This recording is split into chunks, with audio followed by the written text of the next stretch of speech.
कई लोगों के मन में ये संदेह होता है कि क्या रीबर्थ होता है, लेकिन भगवत गीता इसके बारे में क्लियर बताती है कि जिस प्रकार से हम पुराने वस्त्रों को त्याग कर नए वस्त्र धारण करते हैं, ठीक उसी प्रकार से ये शरीर जब वृद्धावस्था में चली जाती है, बूढ़ा हो जाती है, इसे छोड़कर जो आत्मा है वो दूसरे शरीर में चली जाती है। इसे रीबर्थ कहते हैं।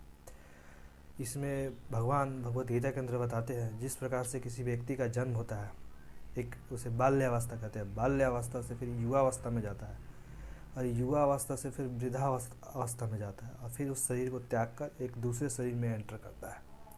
इसे रीबर्थ कहते हैं।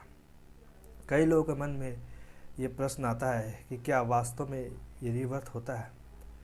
तो ये हम सब जानते हैं कि आत्मा का कभी भी डेथ नहीं होता, डिस्ट्रक्शन नहीं होता है, मृत्यु नहीं होती है। थोड़ी देर के लिए ये मान ले कि रीबर्थ नहीं होता है, तो जब आत्मा का कभी डेथ नहीं होता तो जब मृत्यु के बाद लोगों की बॉडी जो होती है या तो जला दी जाती है, कुछ लोगों की बॉडी दफना दी जाती है, या किसी की बॉडी कोई जानवर आके खा जाते हैं। तो लोगों का ऐसा मानना है कि वो या तो स्वर्ग में चले जाएंगे या तो नरक में जाएंगे। वो जहाँ भी जाते हैं उनको दूसरी बॉडी दी जाती है, शरीर दी जाती है, जो जीवों की, उस दूसरे शरीर मिलने को ही रीबर्थ कहते हैं। इवन साइंस के अंदर भी आता है, हम ये स्टडी करते हैं कि हमारी जो बॉडी की सेल है वो हर क्षण हर सेकंड चेंज होती रहती है। कभी किसी व्यक्ति का हाथ कट गया या पैर में घाव हो गए या कहीं घाव हो गए, तो फिर उन कोशिकाओं को चेंज होने की वजह से उन हमारे घाव जो हैं वो कटे हुए जगह हैं वो ठीक हो जाते हैं। साइंटिफिक स्टडी से हमें ये पता चलता है कि हमारा पूरा बॉडीज का जो सेल है 10 सालों में कम्प्लीटली चेंज हो जाता है, लेकिन हम वो पर्सन सेम रहते हैं। आत्मा की कभी चेंज नहीं होती। जैसे एक बच्चा है, एक यंग आदमी है, एक बूढ़ा है, वो ये कह सकता है मैं वही पर्सन हूँ जो मैं बचपन में था, अभी यंग एज में हूँ, जवान हूँ। वो पर्सन सेम रहता है, बस बॉडी चेंज ही हो सकती है। मेमोरी के बेस पर हम ये नहीं कह सकते कि रीबर्थ नहीं होता। यदि हमारा रीबर्थ हुआ है तो हमारे पिछले जन्म की बातें क्यों नहीं याद है। जब हम छोटे रहते हैं, बचपन में 2 या 3 वर्ष की, तो हम बहुत सारे एक्टिविटीज़ करते हैं जो हमारे माता पिता को मालूम होता है, लेकिन हमें मालूम नहीं होता। तो हम ये डिनाई नहीं कर सकते कि नहीं उस समय हम नहीं थे, जब मुझे याद नहीं है। ये नेचर है कि आदमी है जो भूलने की नेचर है। लेकिन कई ऐसे ये केस स्टडी मिले जो लोगों को प्रीवियस बर्थ की बातें याद रहती है। कई ऐसे रिसर्च पेपर पब्लिश भी हुए, आप उन्हें पढ़ सकते हैं। कई ऐसे लोगों का मानना है कि चलिए थोड़ी देर के लिए मान लें रीबर्थ नहीं होता, तो जब हमारी डेथ होती है तो लोग कहते हैं कि चलिए हम स्वर्ग जाएंगे या नरक जाएंगे। तो जब स्वर्ग जाएंगे तो वहाँ भी हमें बर्थ लेना पड़ता है। ये जो आत्मा है उस दूसरी बॉडी में जाती है, तो उसे रीबर्थ कहते हैं, उसे दूसरा शरीर मिलता है।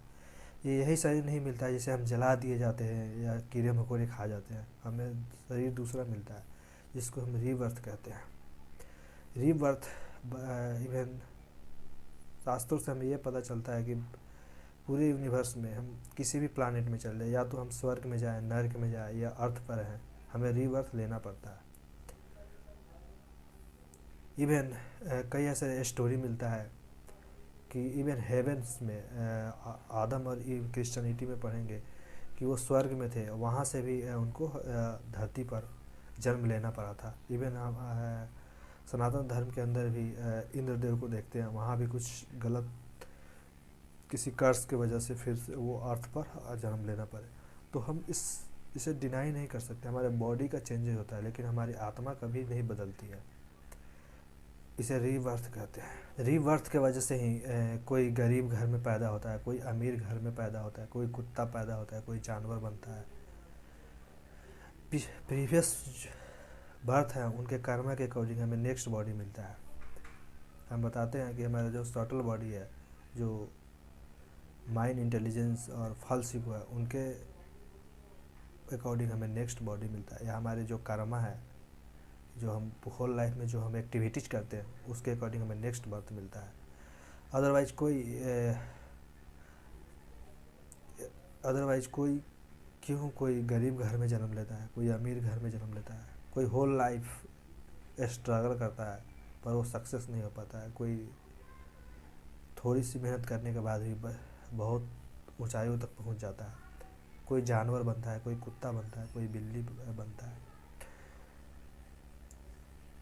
इसे सिंपल वे में समझ सकते हैं कि एक व्यक्ति अलग अलग गाड़ी में सवारी करता है, कभी वो स्कूटी चलाता है तो कभी बाइक चलाता है, कभी कार चलाता है, कभी ट्रक चलाता है। ठीक उसी प्रकार से जो हमारी आत्मा है वो कभी इंसान के शरीर में ट्रैवल करता है तो कभी कुत्ते के शरीर में, कभी जानवर के शरीर में, कभी स्वर्गलोक में जो अप्सराएं होते हैं उनके शरीर में, या देवताएं होते हैं उनके शरीर में, या कभी नर्क लोक में ट्रैवल करता है। तो हमारा रीबर्थ होता है, इस चीज़ को हम डिनाई नहीं कर सकते हैं।